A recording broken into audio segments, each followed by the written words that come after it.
വടക്കേ അമേരിക്കയിലെ കൊമാച്ചെ ഗോത്രത്തിൽപ്പെട്ട സ്ത്രീകൾ രാവിലെ തന്നെ മരുന്ന് ചെടികളും മറ്റും അന്വേഷിച്ച് കാട്ടിലേക്ക് ഇറങ്ങുക പതിവാണ്. എന്നാൽ നമ്മുടെ നായികയ്ക്ക് ഇതിലൊന്നും വലിയ താല്പര്യമില്ല. രാവിലെ തന്നെ കിടന്നുറങ്ങുകയായിരുന്ന അവളെ അവളുടെ അമ്മ ചവിട്ടി എണീപ്പിക്കുന്നു. മടിച്ചിട്ടാണെങ്കിലും അവൾ തന്നെ നായയും കൂട്ടി മരുന്ന് ചെടികൾ അന്വേഷിച്ചിറങ്ങി. എന്നാൽ കാട്ടിലെത്തിയ നമ്മുടെ നായിക മരുന്ന് ചെടികൾ പറിക്കുന്നതിന് പകരം അവിടെ മരത്തിൽ മഴയൊറിഞ്ഞ് പരിശീലിക്കാനാണ് ആരംഭിച്ചത്. പരിശീലനത്തിനിടെയാണ് ഒരു വലിയ മാനിന്റെ കാൽപ്പാടുകൾ അവൾ കാണുന്നത്.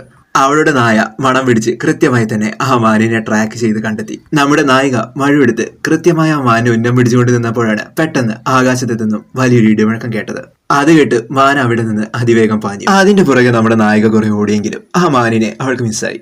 പുറകെ പോയ അവളുടെ നായയുടെ വാല് വേട്ടക്കാർ വെച്ച കെണിയിൽ വിട്ടുപോയി. ഒരു വിധത്തിലാണ് ആ ട്രാപ്പിൽ നിന്നും നായയുടെ വാല് അവൾ പുറത്തെടുത്തത്.